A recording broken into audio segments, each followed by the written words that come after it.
central de este lunes. Tenemos aquí al senador por la provincia de Barahona, en representación del Partido de la Liberación Dominicana, José del Castillo Savillón. Buenos días. Buenos días a usted y sobre todo, bienvenido. Evidentemente, a los que lo siguen en la mañana. Gracias. Hicimos levantar temprano hoy lunes. Sí, Usted se levanta temprano a hacer ejercicio y eso también. Me da brega a veces, pero aquí estamos.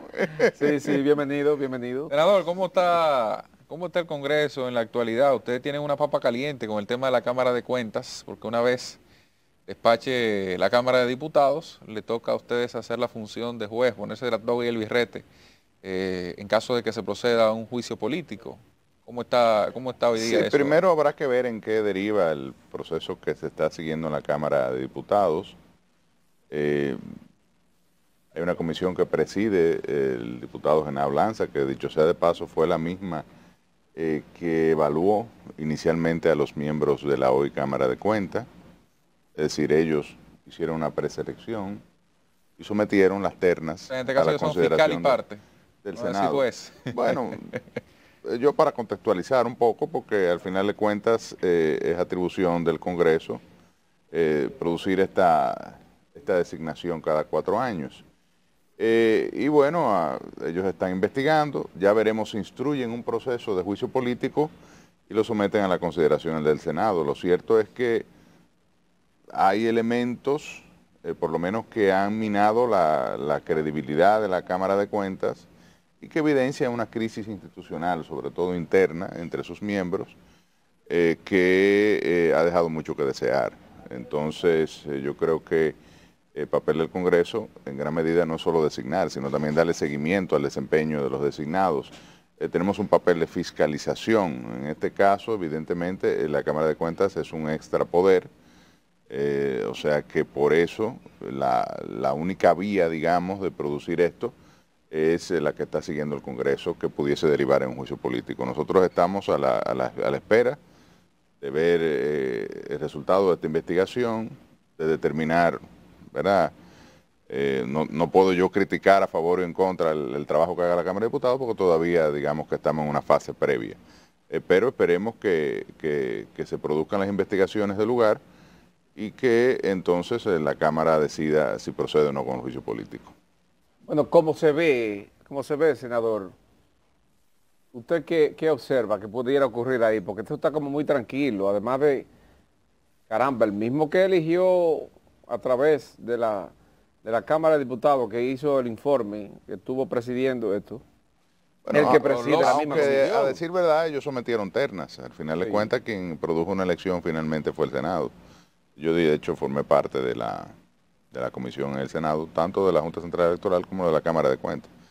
Mira, cuando tú ves un presidente de una Cámara de Cuentas que va a un programa de televisión nacional y dice que el Pleno viola la ley, ahí hay elementos más que suficientes. El propio presidente. Exacto. ¿Y que él es un preso político? Que a confesión de partes, relevo de pruebas. Perdón, preso de confianza, porque dijo, ¿verdad? Sí, pero bueno, lo más grave, porque son expresiones, ¿verdad? Pero lo más grave es decir que el Pleno viola la ley y que no puede hacer nada con relación a eso. Entonces, ya a confesión de partes, relevo de pruebas. Entonces, yo pienso que por lo menos hay que profundizar en una investigación y determinar estos elementos que han salido a la luz pública, porque es el propio presidente de la Cámara de Cuentas que lo ha traído a la luz pública. Y evidentemente hay todo un ambiente, digamos, de informaciones informales donde hemos tenido conocimiento de los conflictos que se están dando ahí adentro. ¿Se puede hacer algo con esa Cámara de Cuentas? Porque todas las cámaras de cuentas de los últimos 20 años tiene, o sea, no me refiero a esta, sino con la institución, porque siempre hay un problema con la Cámara de Cuentas. Cuando no hay credibilidad, es problemas internos, cuando no hay problemas internos, es tema... Mira, se ha dicho que hay que modificar la ley, probablemente sea así. De hecho, la senadora Farideh Raful sometió un proyecto de ley de modificación.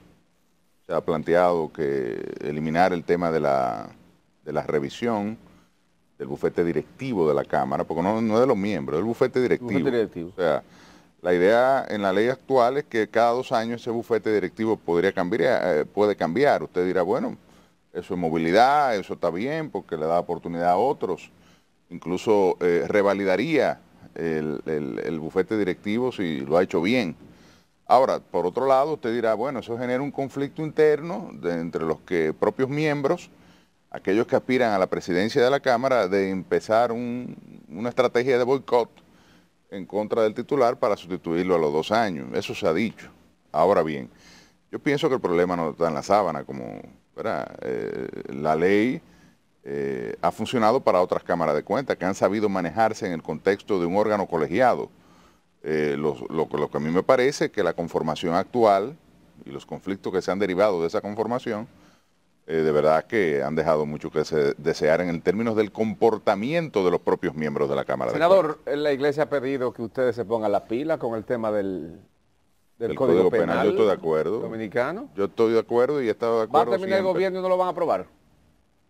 Bueno, esta voluntad no le ponga el gobierno, el periodo lectivo, porque es para ustedes y para el gobierno. Sí, bueno, digamos que primero, eso no, sin ser irresponsable, no me caracterizo por ello, ni se trata de eso, pero es evidente que hay una mayoría congresual, que es la que determina de alguna manera u otra la suerte de la mayoría de los proyectos. Y en el caso del Código Penal, la situación ha sido la incapacidad de poder sacar ese proyecto de ley cuando ya, digamos que el tema central ha sido dejado de lado, que es el abordaje sobre las causales del aborto. Las causales.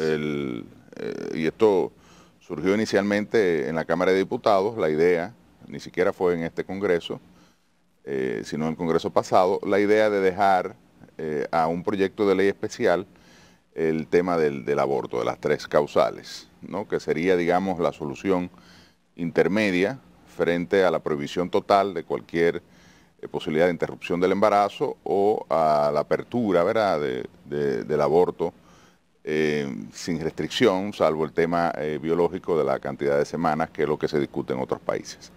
Entonces, yo pienso que hay que tomar la palabra a la Iglesia, a la Conferencia del Episcopado Dominicano, y ya dotarnos de un código penal. Hay que recordar que el código penal que nosotros tenemos aquí es de 1805, es decir, es totalmente anacrónico, aunque ha sido reformado por diversas leyes especiales, es decir, ha sido sujeto a parches, fue adoptado en 1884, no responde a la realidad actual.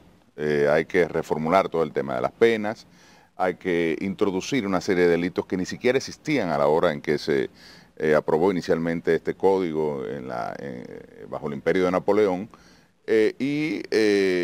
Yo, estoy totalmente de acuerdo en que se apruebe el Código Penal y que, bueno, el tema ya de las causales, pues lo veamos más detenidamente, sobre todo porque la sociedad quizá no está todavía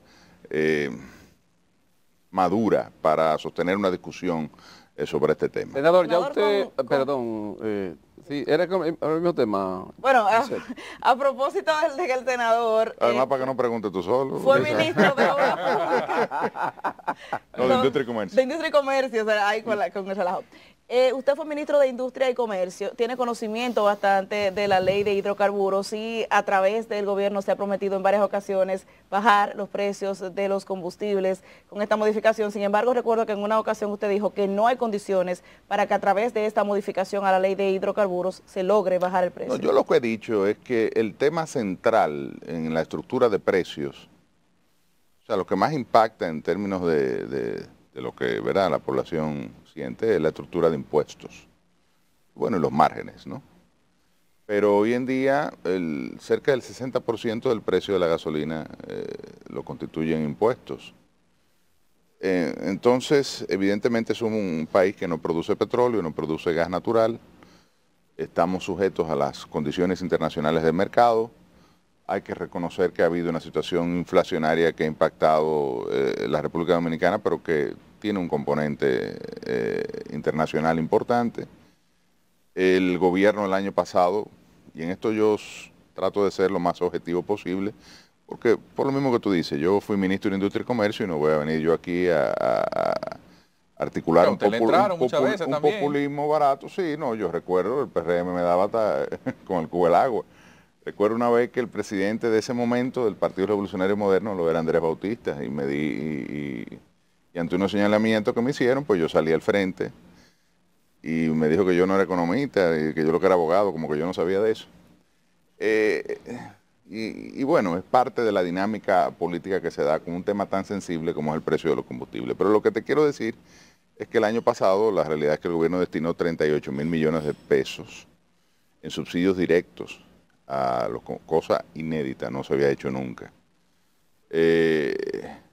Algunos lo critican, otros no. Yo quizá, porque realmente es una cantidad de recursos considerables. Yo diría que los gobiernos del PLD, en el momento en que más se subsidió el precio, estuvo por los 3.000 millones de pesos, bajo el mecanismo del fondo de compensación que sí, al año. Bajo el mecanismo del fondo de compensación que opera para, de alguna manera, no transferir la totalidad de las salsas a los consumidores. Pero entonces, el precio que tiene hoy el combustible pudiera entenderse que está al nivel que debe ser. Pues yo te diría, porque siempre hablan de la fórmula, y que hay una fórmula ahí que es pública, pero nunca nadie la calcula, digamos que o sea, no es tan pública ni tan fácil de calcular para un ciudadano común. Porque, por ejemplo, el precio de paridad de importación no es un precio sobre el cual primero que a se nadie llega le gusta que le suban los precios. arrancando por ahí. Entonces, tú puedes exacto. entender perfectamente la fórmula, pero si te da más incremento, tú no estás de acuerdo. Tan sencillo como eso. Exactamente, Sí, es eso verdad, así. subió, pero no estoy de acuerdo, no, porque no, ¿a quién le gusta que Me le está suban los impactando los precios? bolsillos. Entonces, lo segundo, vuelvo y te digo, el peso de los impuestos es muy alto en la República Dominicana. Históricamente ha sido así. De hecho, el impuesto a los combustibles surgió en el gobierno de Balaguer para el servicio de la deuda inicialmente. Ya hoy en día se dedica para los gastos generales del Estado, incluyendo evidentemente el servicio de la deuda, pero hoy representa 80.000 millones de pesos más o menos de ingresos. Entonces, usted me dirá, ¿está el Estado en condiciones de renunciar a ese ingreso?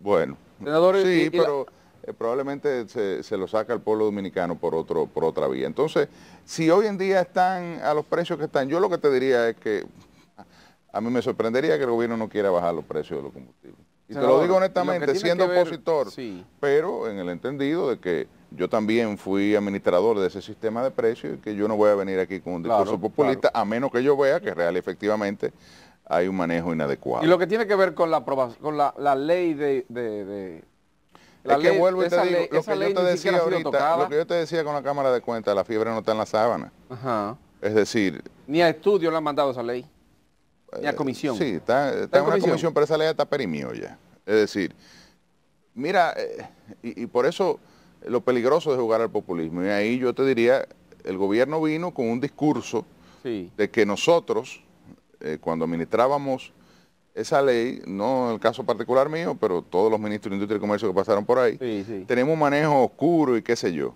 Bueno, ha resultado que es el mismo que se ha implementado hoy en día en la administración del presidente Abinader. Introdujo un proyecto de ley en un 27 de febrero, lo recuerdo como ahora porque fui testigo como parte de la Asamblea Nacional, y vuelvo y te digo, ¿quién tiene mayoría en el Congreso? O lo anunció Pero y un año después lo sometió. ¿Lo sometió? Bueno, Pero lo anunció en Primero, su segunda pero rendición de después cuentas y fue- lo sometió en la tercera. Por presiones. Cuando dijo, al día siguiente lo someto. Creo que lo anunció al principio y fue Bueno, esa fue la segunda. Fue el primero entonces. En la segunda llegó con el proyecto, pero tú me dirás, bueno, había que hacerlo el proyecto y no Sí, pero él sabía. dijo al día siguiente que lo iba a someter. Sí, está bien, pero... Un año para hacer un proyecto. Un año. Él fue que dijo al día, nadie lo obligó a que diga al día siguiente. Se somete el Pero proyecto de un de niño de ley. 7 años. Cuando tú ves el proyecto de ley, realmente no hay elementos que impacten en una rebaja del precio. No. Quizá para mejorar un poco la Eso transparencia. va para salir de la del forma. paso que lo sometieron. Definitivamente que sí. Pero tanto es así que no lo aprobaron. Oye, cuando el presidente de la República llega con un proyecto de ley a un congreso de mayoría PRMista, sí. Se aprueba de oficialista, una vez. se supone que eso es a correr Claro. fanático, en un país donde el Congreso se ha convertido tradicionalmente, no solamente en este gobierno, en un sello gomígrafo del Poder Ejecutivo, sobre todo cuando el partido de gobierno tiene mayoría absoluta, prácticamente puede legislar solo en el Congreso Nacional, salvo en el caso de la Cámara de Diputados, me parece, con el tema de las leyes orgánicas. Entonces, tú me dices, ¿y por qué no lo han aprobado? Bueno, no hay interés, todo fue una cortina de humo, o sea, la fiebre no está en la sábana, vuelvo y reitero. Es un tema, evidentemente, que el país tiene que afrontar. Tenemos una dependencia energética de los combustibles, no producimos este bien y efectivamente impacta de manera decisiva. De hecho, se ha calculado alrededor de un 40% de la canasta básica, es decir, y de los bienes y servicios de la economía, y en el transporte, y en muchísimos elementos, la logística, que es una cadena, ¿verdad?, de impactos que se generan a través del tema del movimiento, ¿no?, de los precios de los combustibles. ¿Y qué pasó con el gas natural? Recuerdo que había un proyecto, cuando usted era ministro, que los talleres tenían que acogerse a él para poder hacer las conversiones a gas natural y que también las estaciones de expendio del combustible bueno, el gas tenían que natural regirse con unos niveles. ¿Qué 10 pesos pasa? le han subido. Subió de precio. Subió de precio. Pero se prometía que no iba a aumentar de precio. Pero ¿cómo yo voy a prometer que no aumente un producto del cual yo no tengo control? Es decir, si hay que abrir la tierra en Estados Unidos y en Rusia y en Dubái y en el Medio Oriente, o sea, aquí no hay gas. O sea, como no hay petróleo, no se refina muy poco. En el caso de la refinería dominicana de petróleo, que refina gasoil. Entonces, realmente, lamentablemente, vuelvo y reitero, ojalá fuera de otra manera. De hecho, hay algunas iniciativas, hay un contrato de exploración que firmó este gobierno de gas natural en la costa de San Pedro de Macorís. Esperemos que tenga resultados, pero mientras tanto dependemos de la realidad del mercado internacional. Eso es lo cierto. Usted es parte del grupo con el que cuenta Abel Martínez, ya pasando a lo político electoral, desde que era aspirante a la precandidatura, cuando estaba el proceso de consulta. Sí, la verdad que fuimos de los primeros que pioneros apoyamos. en el proyecto. Desde ahí usted le acompañaba y circuló el fin de semana, luego de un tuit de Humberto Salazar, que Abel Martínez le habría pedido la renuncia a Francisco Javier García como su jefe de campaña. ¿Es eso cierto? A mí eso no me consta. Y además creo que hubiese generado un torbellino político más allá de un Twitter de Humberto Salazar. Y veo, Francisco desarrolló una actividad de visitar las provincias en una fase que terminó. Quizás por eso la gente ve, bueno. Por eso no hay tanta preponderancia de su figura. No sale todos los fines de semana como salía antes, hasta los otros días, a discursiar y a plantear elementos. Sin embargo, entiendo que el compañero Francisco Javier García continúa en la coordinación de campaña, está desarrollando su labor. Usted habla como tercerizado. ¿Usted no está tan cerca ya de la actividad política? Claro. O sea, de la actividad política con Abel. ¿Cómo no voy a estar cerca? Claro No, que porque sí, claro que sí. no, entiendo que, asumo que, como que... No, porque tú me estás diciendo que si yo puedo confirmar una información que la verdad Sí, porque que... eso se discute en el seno del grupo de Abel y del comité político, y usted forma parte de ambos grupos. ¿De cuándo es el Twitter de Humberto Salazar? De hace 2 días. Tendría que ser. Entonces, El sábado creo que fue. De sábado a lunes yo te diría que a mí no me consta eso, Okay. no me consta. Realmente aquí yo creo que eso es parte de la chismografía y del... A veces hay diferencias, digamos, en los grupos. Senador, ¿cuál pero sería no más creo que la exitosa? sangre llegue al río. ¿La reelección suya como senador o la del presidente Luis Abinader? Usted va de nuevo. Yo te diría como Luis, ya que tú me pusiste en agosto, tenemos hasta agosto para tomar esa decisión. Para anunciar, sí. No, Sí. pero yo entiendo y de hecho es algo que, digamos que consta en los estudios de opinión que se hacen en la provincia y en los diagnósticos que se hacen. Nosotros tenemos una buena valoración en nuestra gestión. Y nos hemos concentrado sobre todo en una gestión orientada a el aspecto de representación, es decir, de los temas que tienen que ver con la provincia de Barahona. Primero, tengo una responsabilidad como ciudadano, soy senador de la República, lógicamente, tengo una responsabilidad con el país, pero sobre todo con los que me eligieron. Entonces yo, y de hecho, quien ve mis intervenciones, y ahí están las redes, más del 90% de las mismas han sido sobre temas de Barahona. Reclamando obras, reclamando política pública, reclamando acciones que desarrollen una provincia que es una de las provincias más pobres del país y que de verdad, honestamente, yo en esto soy muy cuidadoso porque yo lo que quiero es que se hagan cosas en mi provincia y que el gobierno realmente transforme Barahona sin importar cuál sea la bandería política. ¿La del presidente entonces ahora la reelección del presidente será exitosa? En el caso de Barahona la gestión gubernamental ha sido muy pobre. Sí, ha sido muy pobre. Muy pobre. No, evidentemente que vamos a un proceso electoral donde el presidente parece que se va a lanzar de nuevo a la reelección. Nosotros estamos en un proceso de construcción de una alternativa encabezada por Abel Martínez. El Partido de la Liberación Dominicana, no hay duda de que es una estructura que tiene presencia en todo el territorio nacional e incluso, digamos que de las 3 o de las 4 organizaciones políticas que hablábamos ahorita, las mayoritarias, el PLD es el único que se mantiene activo durante todos los fines de semana en múltiples actividades por la estructura partidaria que nosotros tenemos. Y estamos desarrollando esta labor de promover a nuestro candidato Abel Martínez y evidentemente las candidaturas locales para las elecciones de febrero. Es evidente que febrero es una cita muy importante para nosotros garantizar la posibilidad de ganar las elecciones en mayo. Muchísimas gracias, senador.